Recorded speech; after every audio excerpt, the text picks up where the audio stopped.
this wonderful Wednesday, and your host and co-host or host and hostess, Don Anderson and Leslie Snyder. Good evening, everybody. Hello, hello. We're always happy to be here and have fun. Whether y'all have fun or not, that's up to you, but we're going to have fun.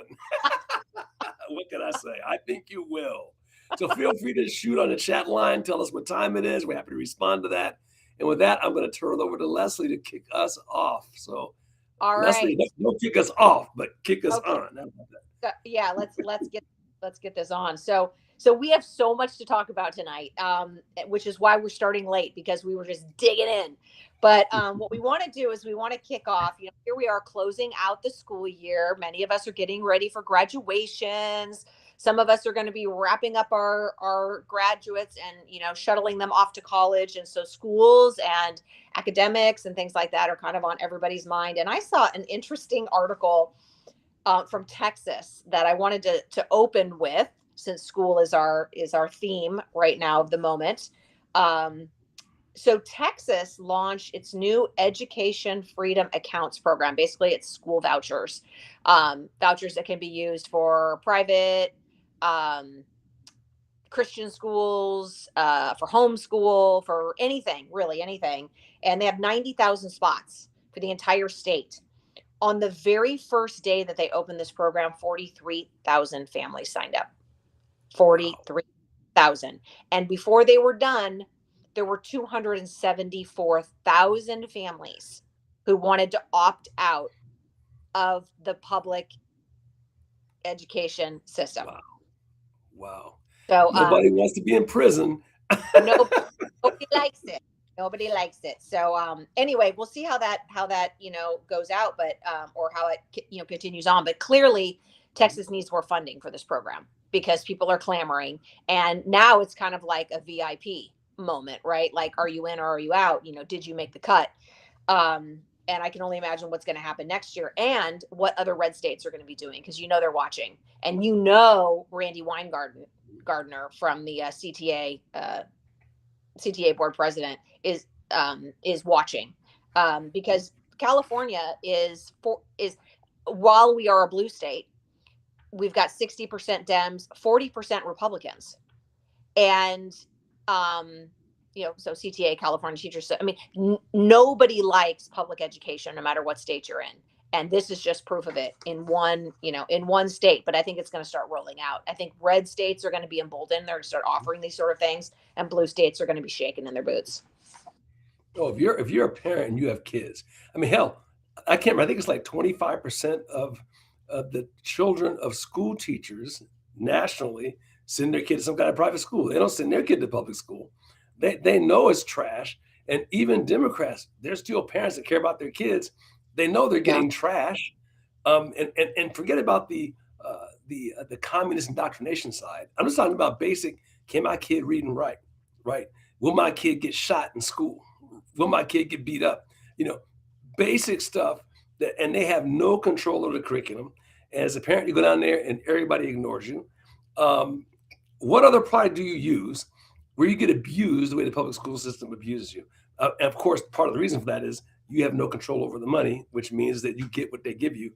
So the mere fact that you got, what was it, 300,000 people lining up for 90,000 slots, that tells you that there's something seriously wrong with the current product that's being offered. And if they had any common sense, if they were treating the consumer like a customer, they'd be looking in the mirror and saying, what can we do to make ourselves better? What are we doing wrong that our customers are trying to jailbreak and get away from us? That would be the logical thing to do. But of course, that's not what's going to happen, right? I have to choose to be optimistic. I think there's going to be a lot of unions who are just hunkering down. A lot of these super loony lefties who are going to be just paranoid, panicky. They're going to do. I mean, Connecticut, for instance, is by contrast, they're actively trying to block parents from leaving public schools. Whereas in a lot of states, they're like, I don't care. You can leave. You can go. You can stay. I don't care. We still get our money. But anyway, yeah. I mean, But that's the it's going thing. to be. Eventually, they're not going to get the money because the money follows the students, the dollars do. And eventually, when that students leave, then they're going to be in deep kimchi. So one of two things happens. They either try to block it, which is what you just described, and I'm guessing that's the way they always respond, or they can say, we're going to make these radical changes to make sure that kids are not getting shot, that they're actually learning. We're going to test them and see if they're actually improving. We're going to enforce the rules in the classroom. We're going to do these Yeah. things that they haven't been doing. I seriously doubt that second part I said is going to actually happen because they're too entrenched in, well, their government. I mean, you get the least common. When was the last time you got excellent service at something that was government? I know. Amtrak, public schools, railroads. I mean, hey, what do they run where it's like exceptional? Yeah, that's true. But okay, so staying on that same vein, there's another story that I picked up that is in is it Nebraska? Nebraska has just decided that they are no longer going to offer in-state tuition to illegal aliens.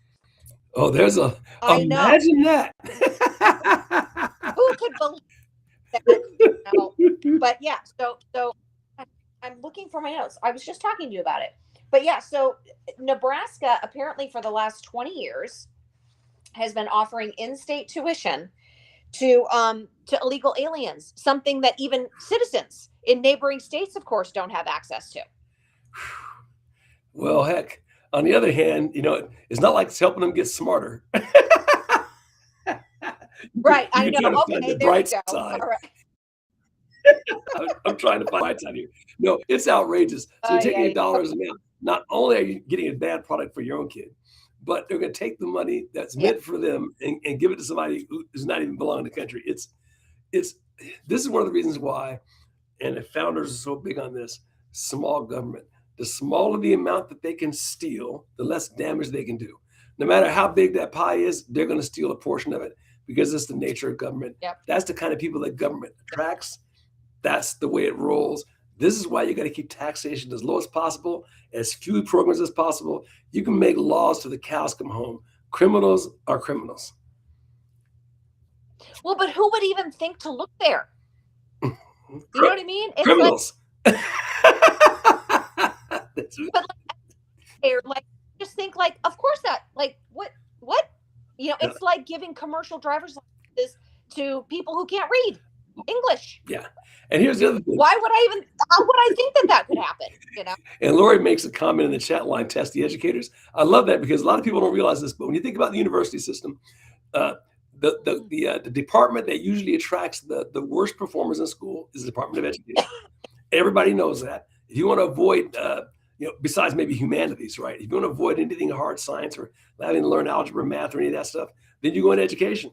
So the people that are doing the teaching, generally speaking, I don't paint them all with this brush, but a huge percentage of them are terrible. They're there so they can skate 9 months a year and then have summers off. That's why they're there. So this is a self-perpetuating system. A lot of these educators can't pass a lot of the tests. Basically, the education system is designed, and I had some friends who went through this, it's classroom management. You spend your time, in other words, you are a warden. You spend more time doing that skill than you do learning how to actually teach something. And until the system rewards you for teaching something, until you put a system in place where you do things like objectively test the class that a teacher inherits at the beginning of the year, test them again at the end of the year and see what the difference was. And you have some kind of compensation based on that. Otherwise, you're whistling Dixie. You're not. You're going to attract the worst people into those professions, the ones who are lazy and want to stay lazy. The best and brightest are going to go away from that because they can go somewhere else and make more in the private sector and not deal with the nightmare of the government bureaucracy on top of that. I can't think of worse profession to go into. Go ahead. I wonder, we were talking about the competition, stepping up their game and providing a better quality product. Previously, I was thinking exactly what you're saying, that like there are teachers that have been out, have been in the classroom for so long that they've just kind of become dumb because they're not ever challenged with new information, with they they're not properly educated to be able to transfer knowledge and, thinking strategies. And so they're in that same kind of brain numbness that is now being, transferred to our kids. um, I mean, I know that there's all sorts of professional development that's constantly being offered to teachers, and they, they go to these seminars. They get time away when the sub will come in and teach their classroom. They get compensated more for with these additional higher level degrees. If you have a master's, you have this. If you have a doctorate, you have this. Blah blah blah blah. Additional credentialing certification. They all get financially. But what's the quality of that? What's the quality of that education? It's useless. It truly is. I mean, until you tie something to performance, just like you can use the old sales model. I'm not saying every model has got its imperfections, right? But until you tie pay to performance, you will get crap. You're going to get basically you're going to attract the kind of people who just want to slap it in neutral and coast, and that's Yeah. precisely who goes into it. What happens is people who go into teach, maybe you're bright, you go into teaching, you only go into it, go into a bang up job. You realize after 2 or 3 years, you can't implement anything, you can't influence anything, you're not making any money, and you decide I could go to private sector, I can leave this behind, I can leave the bureaucracy behind, and go do something where I can make more money and exercise my Yeah. talent. And that's what happens. So who's left behind are the ones who just want to slap it in neutral. And I've talked to enough teachers to know that's the case. I mean, I've even had a few just pretty much tell me that's why I went into it, so I could cruise. And the ones who are honest will tell you that. And then there are Yeah. those who, the Yeah. ones who really try and are really trying to make it happen. Those are fewer and far in between. And basically, they're looking at their Yeah. watch and wondering, hey, my retirement date's got to be here in a few more years because this is killing me. I know. That's what's happening. I know. I met a woman last week who was a third grade teacher. My as a teacher, just I can't. And those are the people that you want to reward with, high six-figure salaries. You want those people in there Mhm. nurturing these young minds and filling up their little spirits and their hearts and helping them to become better Mhm. humans. But then you've got these other ones. I mean, in high school, for instance, who they're really just on an ego trip. They just kind of want to bully Mhm. kids into, you know, following their ideology or, you know, fomenting, some sort of protest mentality, sometimes protest behavior. I mean, some of these teachers are actually giving credit for attending protests and Right. No, it's you incredible. know, yeah. So anyway, well, we're not going to fix that, but good to know that there are fixes in. That we've got people like Texas leading the way. You've got people like Nebraska or states like Nebraska leading the way. So I thought that was cool to see. Well, I Um, love it. What I love about it you wanna is talk that the way things are now, only those who are wealthy or of means are able to escape the clutches of the evil system. What the voucher system does is it levels the playing field. So just because your income may not be there, you have an opportunity to escape the system. Because the way the system is designed now is to yeah, keep you generationally poor, ignorant, and stupid. That's what it's designed to do. And those who have the means to yeah, escape it. And we've seen that after the whole COVID crisis, there was a huge jump in homeschooling and private schooling. People just bailed. Those who yeah, could did, and then the rest of the poor suckers are just stuck. And that's why I love the voucher system. It gives them a chance to get unstuck. yeah, yeah. I agree. Well, didn't DC have a voucher system, and then Obama got rid of it Yes, I'm pretty sure. and put I'm pretty put sure. kids in private? Yep. Well, I mean, meanwhile, it's like, their kids were all in private school. yeah, exactly, exactly. I mean, and it's really funny because I've talked to people. So I've had my kids in every educational model. They've been in public, private. Um, they've been in we did a charter for a short period of time, and then we did homeschool. And I just went wherever it seemed like my kids needed to go, and it wasn't both of them. It Mhm. was it was one of them over the so they weren't both doing the same thing all the time, but I would encounter people who had a real problem with charter schools, and they were talking about how charter schools are taking money away from public schools, and and if you want another model, you should go to a private school. And I was kind of like, a charter school is a private school for people who don't have the cash. Right. If you're okay with private schools and people coming out of pocket for that, why would you not be okay with a charter school? Like, that's my money too. Right? That and it's not taking money away from the schools. If the schools are performing, they keep the kids. Charter schools are another alternative. It's like the grocery store aisle. What kind of cereal do you want? You should be able to choose whatever you want. It's your money. Well, here's the fallacy. And if you want to buy Captain Crunch, that doesn't take away from Grape Nuts. Yeah. I mean, that's two different audiences. And so here's the fallacy in that argument. You hear it all the time. You're not supporting the public school. Well, I'm not supporting this public school. You're right. I'm supporting the kids' education. Now, whether the kid gets a better education from a public school, private school, homeschool, whatever it is, that's what we're supporting. So our job is not to make sure public schools do great. I could care less whether they do great. What I care about is which one's doing the best job for the kids. And obviously, by every measure, public schools have been atrocious. They've just been atrocious. So if you want me to buy into you, how about you work on delivering a better product? And they do everything they can to avoid competition, because then they know they'd have to improve. So competition is the only thing that's going to improve them. That's the only way they get better. Just like in the 80s when the Japanese were cleaning General Motors and Ford's clock, and they were running to the government asking for bailouts all the time. How about you make a better car? Which they finally did. Yeah. But not before the Japanese completely took their clock, cleaned their clock in the 80s and 90s. But it wouldn't have done it without the competition. Now you go buy a new car and they're all great cars. Yeah. Well, I mean, that's how you get the better product. And you can't have any sort of government interference. It has to be completely consumer choice based, but yes. Anyway, all right. So what do you want to talk about next? Do you want to talk about fraud? Do you want to talk about the movies? Do you want to talk about science? Man, fraud is always fun. Since we have so much of it. Now it's a question of which fraud do we want to talk about? Is Minnesota back, or did California leapfrog them? What's going on?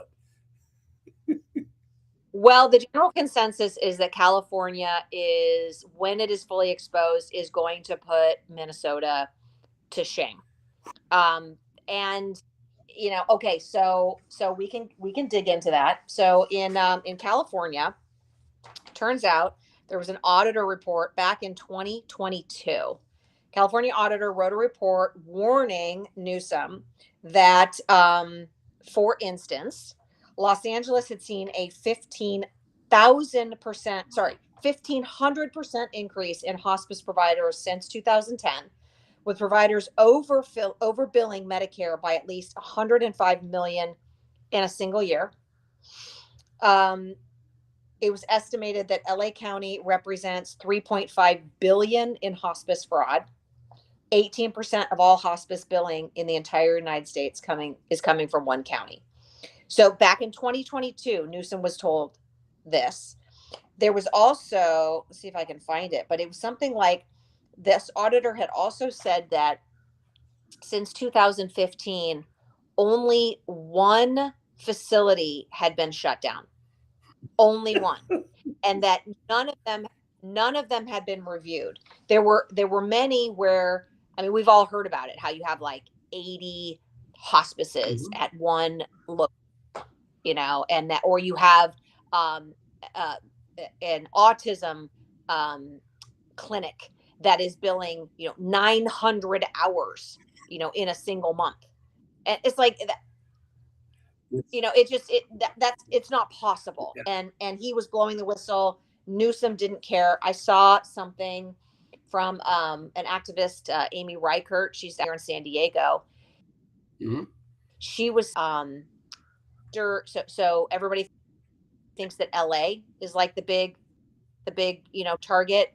Apparently San Diego County and El Cajon are outpay county. So I mean, there is just so much to dig into, Don. California, wow, little itty bitty El Cajon. Yeah. So I didn't write down once you open, this is my analogy to government. If you can have a little pile of dung and you'll attract a small number of flies, or you can have a gigantic pile of dung like the dump and you'll get a whole ton of flies. And that's what government dollars are. You get the worst Yeah. flies that you could possibly imagine when you put a pile of money in one place. I mean, this is truly unimaginable that this is happening on the scale that it's happening and that they've done nothing about it. There's no way you can miss when you say that when you put a B behind a number. I mean, million is one thing. When you start talking billions, somebody has to be actively looking the other direction to not notice that. Um, and that's what makes this even scarier that we have government officials that are that dishonest, shall I say? Because it would take a whole bunch of them to be looking the other direction too. And you also have to think that you're not going to get caught. And then you have to also think that if I do get caught, nothing's going to happen. Which pretty much nothing's proven them wrong so far. I mean, nothing's happened. Hopefully something finally Well, does either. yeah, right. I mean, we're just talking about back to 2015, but I mean, Jerry Brown was in office, in 2000. I mean, so they are safe, right? I mean, they are able to get away with it for decades. And meanwhile, they've got a fat retirement. They've taken amazing vacations. Their kids have, uh, free and clear educations at Princeton and Harvard. And by the way, did you know that as a member of Congress, your kid gets free college education? See, Did you know that? no, I didn't. All that should be shut down. Whatever benefits they get should be the average of everyone else in the population. I mean, it's just Yeah. and they vote this stuff for themselves on top of that. Um, yeah, it's I don't know. Your breath is simply taken away by what you see there. Oh, I It know. really is. But if you want to laugh a little bit, we can pivot to New York. Okay. I told you about that story in New York. So I don't know if it's true. So maybe Mhm. somebody can put it in the chat line. But there was a big thing about Mamdani. Zohan Mamdani, I guess his family is supposedly involved in a grocery store scam where his brother is going out and buying properties, vacant buildings, and then doubling the price and selling it back to the city. And the city then turns it into grocery stores and other retail establishments for twice the price. So they have an example of like a $5 million building that then his brother sells to the state for $10 million. It's a nice little pocket change. So no wonder he thinks everybody should be getting free stuff because he's getting free stuff. Well, whoever had that saying, crime doesn't pay, they didn't live in the 21st century. It didn't pay in the 19th century, but boy, boy, boy. And the thing about that story, the the Democrat Party, the left, has been so outrageous that your tendency is not to blow off a story like that. You almost are ready to believe anything. I mean, I'm not saying it's 100% I know. true, right? But it's certainly plausible when we see the cases of fraud that we've just been talking about. And this is an interesting aside. I it was like fingernails on the chalkboard, but I decided to listen to a CBS news article on what was happening in Minnesota with the fraud. And the article pretty much focused on, well, the reporter completely biased. It was so bad. Rather than focusing on the fraud and what was going on, the focus was on, well, I understand all these agents raid these centers. Well, did they raid while the children were in school? Did they raid while there were children in the building? Oh my gosh, because that would be like the worst thing ever if they were in there when there were children in the building. And of course, whoever they were talking to, just calmly reported that no, they did these at 6 in the morning. Nobody was around. You and I both know there are never any children in the building. That's the whole point. But they're trying to make it look like they're kicking the door down and dragging kids out by the hair, sort of thing, without focusing anything at all on the fact that you poor taxpayers in Minnesota and the rest of us from a federal perspective are getting raped, but for billions of dollars, not millions, billions. Our press is so bad that thank goodness for the small guys with the cameras doing real reporting, because the national press Yeah. Well, is completely communist. yeah. Yeah. Well, they just this week they had a 22 raids in Minneapolis, just in Minneapolis. And of course, and one of the raids was at the Quality Learning Center of Game Theory Excellence. So apparently they have a lot to teach in game theory. I mean, I don't know. Like, I don't even want to say it anymore because it's just so like, it's so tired. I'm so tired of hearing about these things. But, like you said, you're watching this story that all they're focusing on is really, they're kind of leaning into the lie already. Right. And they're building out the lie that there might be, oh my gosh, what about the children? What about the children? The whole reason they're raiding is because there's no children. The whole reason why are being called to our attention is because there are no hospice patients. I mean, you know what I mean? So it's like, what are you talking about? And yeah. They can't embrace the truth. Oh yeah. And I suspect the general population is onto this. Now, granted, the 25 or 30% that are crazy, you can't do anything for them. But I think the general population has been gaslit so hard for the last 10 years. And the ratings show this. People don't even watch this stuff anymore, right? And you don't believe what they're saying. You automatically assume they're lying right from the beginning. And I think that'll all play out over the next, few months as we head into election season, that sort of thing. You don't believe anything they say. You don't believe their polling. You don't believe their stories. They're lying. Think about the last couple of elections. They lied through their teeth about who was going to win, and they came out the exact opposite. It's like, Yeah. Well, and then I don't know if you saw the SNAP fraud. So food stamps fraud. Brooke Rollins, who's the Secretary of Agriculture. Again, this is all coming down to, VP Vance and his whole fraud buster, task force that he's got. And he's just rolling across the United States. And I love that there's so many people in these powerful positions that are all about it. They want to clean things up. So Secretary of Agriculture Brooke Rollins, in just one state, which by the way is a red state, found that 14,000 individuals receiving SNAP benefits were driving luxury vehicles. And so what they did is they took SNAP rolls with DMV registrations and they paired these people up. So here's the list of what you can buy with your SNAP benefits, I guess. 3 Bentleys, 3 Ferraris, 11 Lamborghinis, 59 Maseratis, 141 Porsches, 244 Alfa Romeos. I'd like one, please. 306 Land Rovers and the 2,098 Teslas.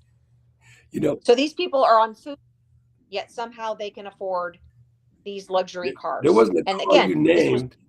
Not a single one of those cars could be had for less than 70 or 80 grand. Of course. Right.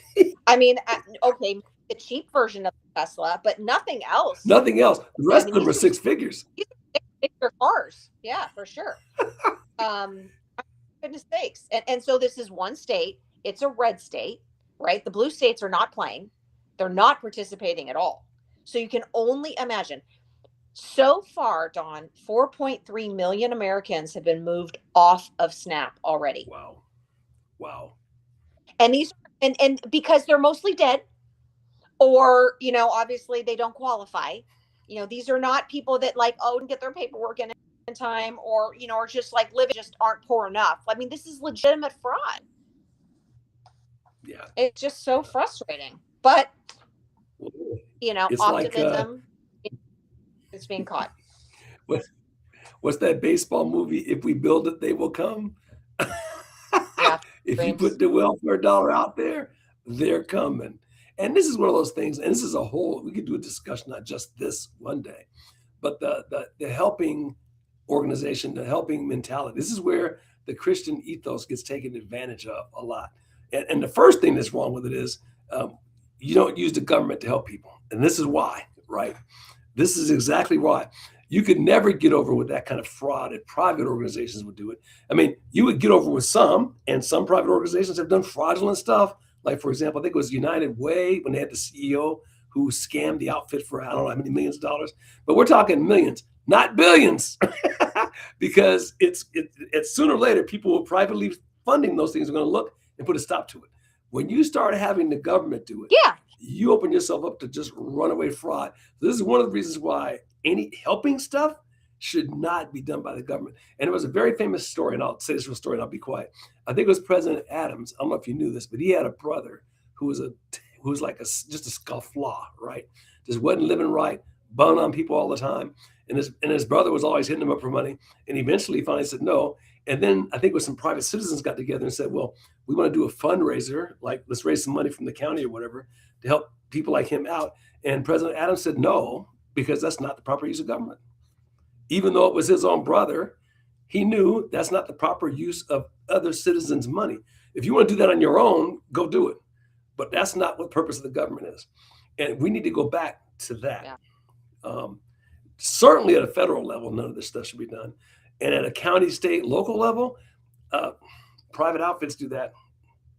Cut everybody's taxes, Yeah. give it to the citizens, and the citizens, if you want to help stuff, you figure out where to give the money. That's how you do it. Yeah. 100%. 100%. Let me decide if I want to be stingy and, hunker down. That's my right. It's like when you get to the grocery store and you're checking out and it says, do you want to give, you want to round up for blah, blah, blah, do you? I don't know. It's my choice. Yeah. I'm not gonna, but, maybe I've donated a bunch of other money. I mean, we all have our charities of choice, and we're donating and we're giving and we're giving of hands and giving of finances. And then you find out that, illegal aliens are getting boob jobs on the tax time. I mean, and even if you take the obvious stuff out, here's the thing. It's a hard thing. It took me 6 decades to finally reach this conclusion. There's a biblical adage, the poor will always be with you, right? And and there's a couple of, it was not necessarily money, it's really poor of spirit, right? But let's, throw the money piece in there too. There's a certain percentage of the population that will not work. They just won't. Not going to do it, right? And is it right to put the gun to the head of the ones who do to put food on the table for this guy? I think the answer is no. And it sounds like tough love or whatever, but some people, we're not going to let you die in the street, but we will let you die in prison. And that's the answer. That is the answer. You give them opportunities, you give them chances, but some people, that's what they're going to do. I've known too many of them. That's yeah. I think what can I say? Well, and I think if you connect a giver with a worthy recipient, first of all, the interaction, that interaction is blessed, and the impact is grown, and you're going to, it's holding everybody accountable. When I'm putting together hygiene packets and then I'm pulling up to a light and I'm handing it to a homeless person, or I'm volunteering my time to, provide childcare kitchen so that mom and dad can go eat, right? Or, mom and dad can sit through a, self-sufficiency, a budgeting class, right, at a homeless shelter. That opens my heart. It grows my heart, and the person on the receiving end benefits. Versus you just walk into some nameless, faceless center that's government funded, and these people just get, and they could be on drugs, they could be, whatever. It's not a personal interaction. There's no impact. It's good for everybody if it's personal, if it's interactional. Plus, it brings accountability. It's one thing if I'm gonna, if I realize I'm taking money for you to help me out, that's a personal relationship. On some level, if I have any morality left in me, I'm going to feel like, I need to do what I can because this person I know, Leslie, is helping me out.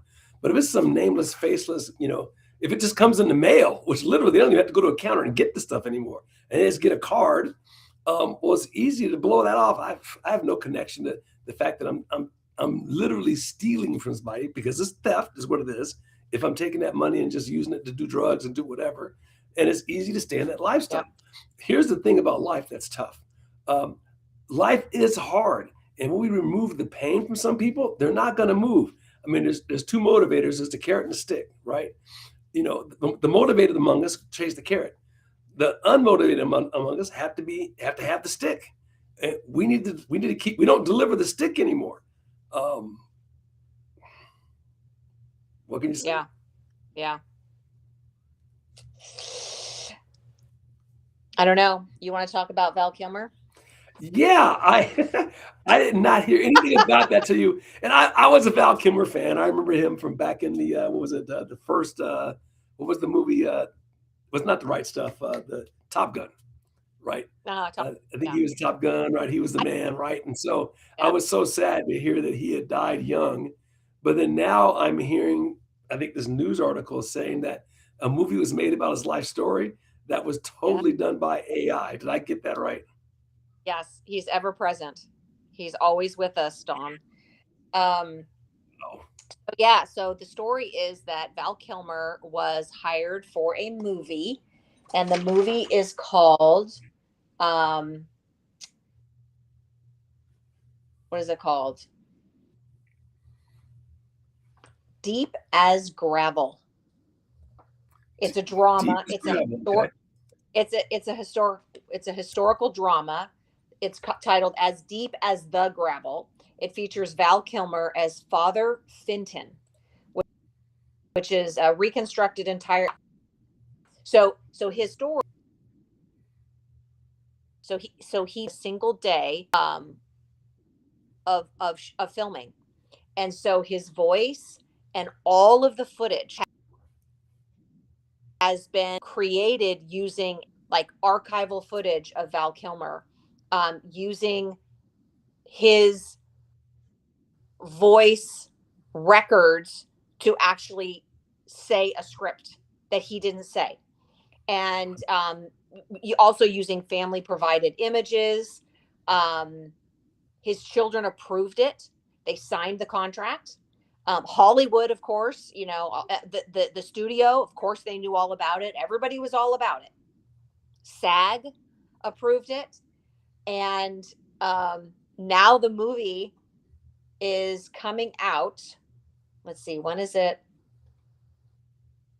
It's coming out soon. I can't remember what, but anyway, but out because clearly, if you can shoot an entire Hollywood film without even having an actor, then what does that say about every other actor out there? I mean, you don't even have to be real. There's actually an AI actress that what it has been put into movies, and apparently I've she was out. Her creators went out shopping for agents, and I've people are interested.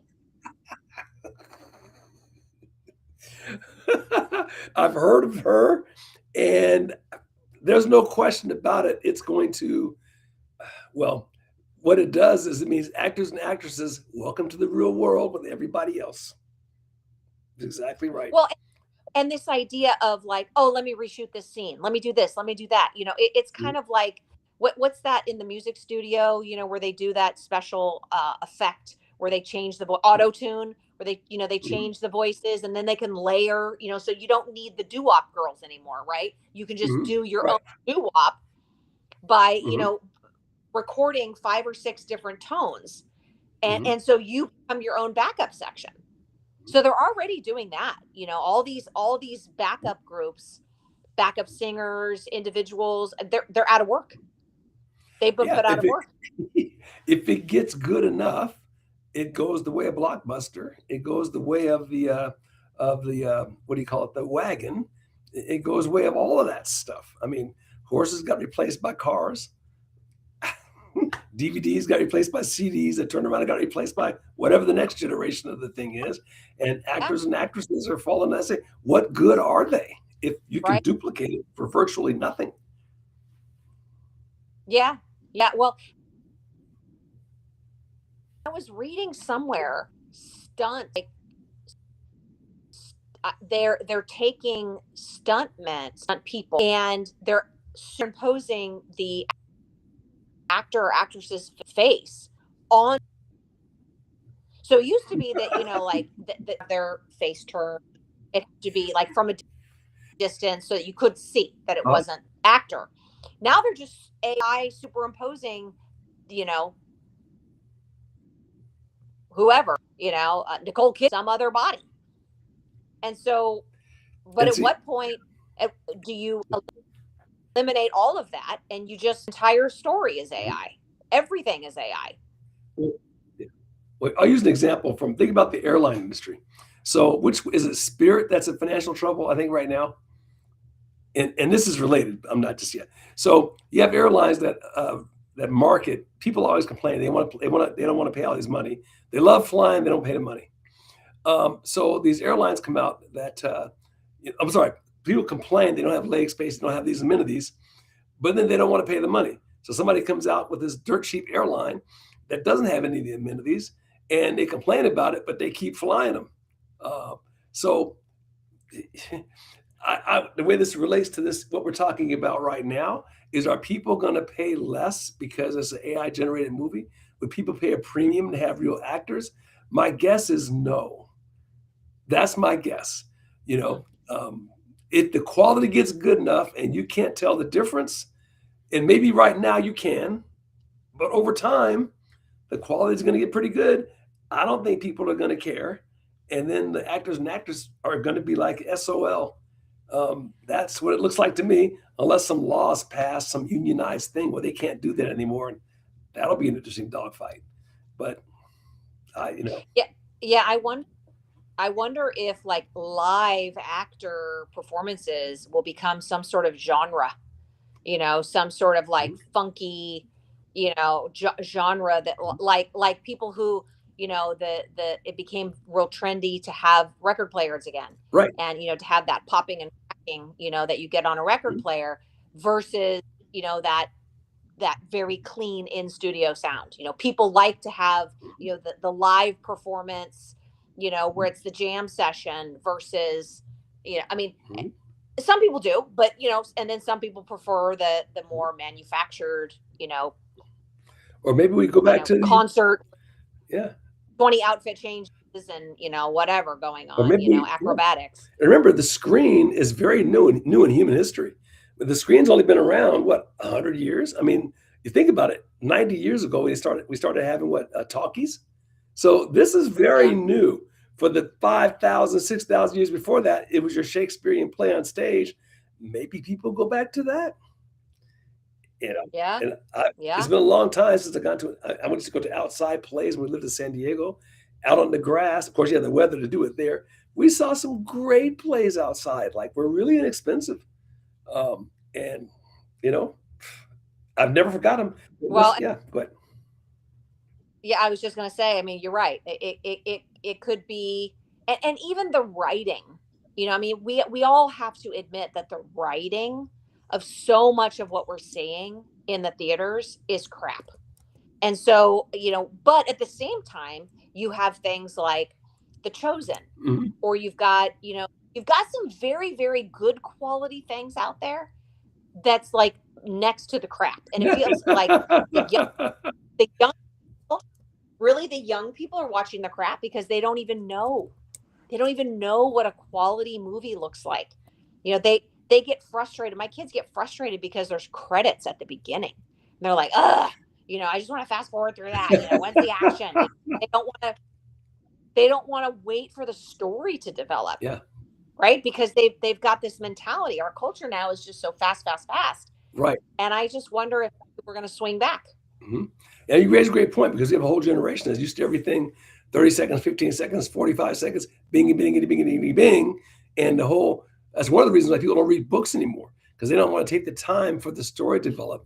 And I just laugh because I've been going back and forth on this chat with Marjorie. She says, I will care about whether the AI, if the quality is bad or not. But I just said, Marjorie, you're a minority. The fact that you're on this call makes you a minority. The majority of people eat slop. The majority of people watch garbage. I hate to be, it sounds so bad. But you look at the average movie that's made these days, they're really terrible. And you go back, you look at the stuff that maybe we grew up on, and you think of things like, you think of something like a Gone with the Wind. Would that even ring the bell these days? Gosh, trying to think of some of the other classics, but The King and I, right? Classic, great stuff that was made 40, 50 years ago.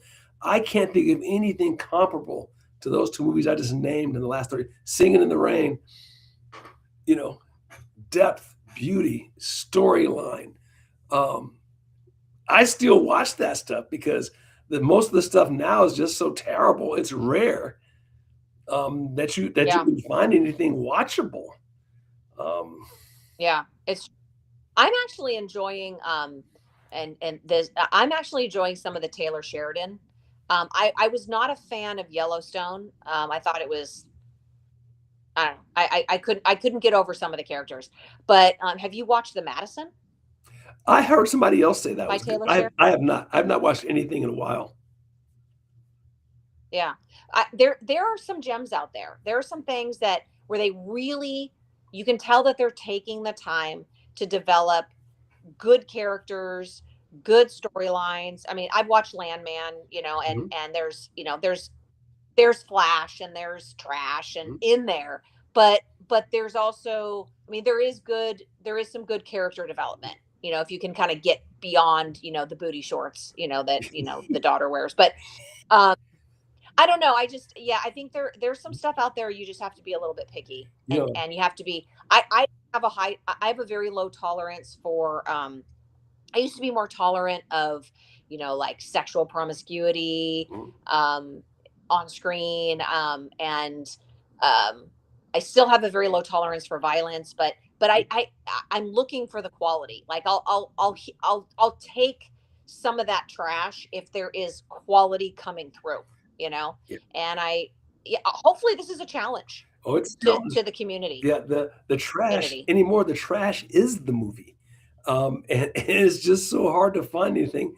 I can't tell you how many times I try to watch something on Netflix and 15 minutes into it, my wife and I, wasting our time. We just turned it off. Yeah, I mean, the last time I really I got know. into something heavy, I think was Breaking Bad, because that storyline was like, that was a money movie, or series. It was such a play on morality and what happens when you go south.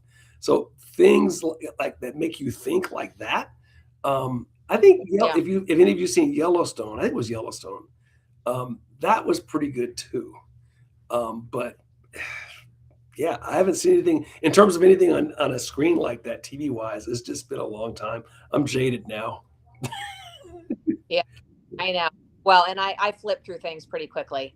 Um, but anyway, I mean, we'll see. We'll see where things go, Yeah. right? I mean, it's but I love that it's, I love that it's, those entitled, out of touch, Hollywood folks that are now having to deal with um being out of work, Mhm. and the realities that so many have been facing. I was talking to a friend over the weekend actually, and he used to do set design in Hollywood, and he's now moved back here to San Diego, and he does like more facilities management for large corporate entities. But he was saying how Hollywood's really been gutted because of the costs. So they've been moving things to tons and tons to Canada, Mhm. tons and tons to Montana. I guess I think it was Taylor Sheridan Mhm. who is it Montana? I've heard No, that too. it was New Mexico. Australia. I heard Australia Oh yeah, also. too. But yeah, but these movie studios and producers are going to the cities or the state, and they're saying, "Look, I'll bring you so much in, Mhm. studio revenues, Mhm. jobs, all the stuff if you give me concessions." And that's what our cities and our states are supposed to do. They're supposed Mhm. to be wheeling and dealing for jobs, for, affordability, for the economy, for their people, right? Yeah, but they're not. I mean, look, Lord of the Rings, that's right. There was a blockbuster. The whole thing was shot in New Zealand, Well, yeah, as an exactly. example. So Yeah, yeah, yeah, Hollywood. This has been going on for a while. This is like not new. This has been going on for probably AI is going to accelerate it, but this has been going on for the last 20 or 30 years, and they're just killing. California's just killing itself. That you go back to the yeah, California thing, yeah. it's Well, just I mean, suicide. the high talent's going to get paid. They'll go wherever, right? Like Nicole Kidman, they're going to fly her to wherever they need to shoot the movie. But the sound guys, the set designers, those Mhm. guys, they hire local talent. Right. you know. So Yeah. Yeah. anyway, did you read anything about the MMR vaccine and the JAMA study that came out? No, but I'm waiting with bated breath to hear about that one. What did they Well, come I up don't want with? to. I don't want to get into too much of it. I was kind of hoping you might lead the way because you're the pharma guy. So maybe we'll put a pin in that to talk about it next week. But Right. Yeah. basically, there were indicators. It was exposed that there were indicators, way back that the MMR vaccine was causing seizures and all sorts of very, very concerning side Yeah. effects. And settled. I heard a little bit on the radio driving back home today. I did catch the back end of that, and I was fist pumping, of course, because this stuff's got to hit the fan on this vaccine thing sooner or later. I mean, there's too many people. I mean, oh my goodness, the insurance company stats. Nobody wants to talk about that. You just look around at people in your network. I know for me, I remember when this whole thing went down like 5 years ago. My wife and I sat on the couch and looked at each other. This is about 5 or 6 months after after the whole vax scam started going, and we said, in about a year, we're going to see all kinds of like cardiovascular issues. And then after that, we're going to see a bunch of central nervous system issues. And then we're going to see a bunch of cancer things. And I'm telling you, I can run off the top of my head 10 people I know that have died, that had no business dying in the last like 2 or 3 years, at least personally. It's crazy. And most of them, there's a couple of them that knew that that's what caused it. But I think most of them died not knowing, Yeah. or having fooled themselves in the I can't look at that. Yeah. Yeah. Yeah. It's How, rough. how could you, especially if you're a parent? Yeah. Oh my goodness. Yeah. There's that book. Are you familiar with the book Died Suddenly? No. So this book was published about 3 years ago. I'll get the website for it and I mean, next time we come together next week. And we bought the book, but basically, this is like 3 or 4 years ago. This person came out because the press was lying so much, and they got stories of like well, I shouldn't say thousands, but hundreds, we'll say, of people, and they published it in the book. And so each page is dedicated to an individual who's killed by the vax, and it's got like a QRC thing on the back, so you can like scan that and go into more documented detail and proof and evidence of what killed them and how it killed them. So there's no denying it. And this book is hundreds of pages. And these are people who like killed within like a few weeks of taking the shot. And that book was several years ago. And we bought it. We let like I think a friend of mine borrowed it or whatever. But next time we come back, I'll bring that. It's like it's unbelievable, you know. Yeah. Well, I've seen the website Died Suddenly, or maybe it's a channel, Yeah, like there's an a Instagram. website. Yeah, Yeah, that's I was getting these like newsletters that it was like a roundup of Died Suddenly. I was like, I can't read this anymore. It's like there's it's only bad news. It's not like. And every time you turn around, there'll be some movie star or something. I'll see this because I don't watch news. I really call it. I don't watch new TV shows or anybody under 50 who's a movie star. I don't even know who they are. But every now and then it'll just pop up my feed, and there'll be no speculation whatsoever over why this 45-year-old or this 35-year-old just like didn't wake up, and they won't even speculate. Oh, how sad! Joey died. He left behind 3 kids. It's tough, Yep. wife, 3 kids. Too bad. So sad. What a mystery. Yeah. Yeah, it's crazy.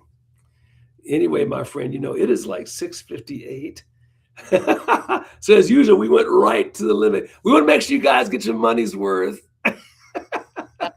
That's right. We started a little late, and to make up for it, we're ending early. There we go. There you go. All right. Well, it's always a pleasure seeing you, Leslie, and always a pleasure talking to you all out there. And shout out. Yeah, I love Perry. I love Perry Mason too, by the way. I went through a Perry Mason thing. It's funny that I think it was Marjorie said that about 6 months ago. Every night for like 3 weeks, I watched reruns of Perry Mason. I am giving away my age. What can I say? My grandmother loved that guy. All right. Gosh. And it's I am thinking about revisiting Sons of Anarchy. I love that show. Talk about trash, but you know what? Hey, sometimes you got others on a motorcycle. You got to go there sometimes. Get your mind off of the reality, right? Yeah, I think I'm going to go Identical Cousins tonight. What was that? I'm going Patty Duke tonight. Oh. All right, everybody. Good night. We'll see you next week. All right. Okay.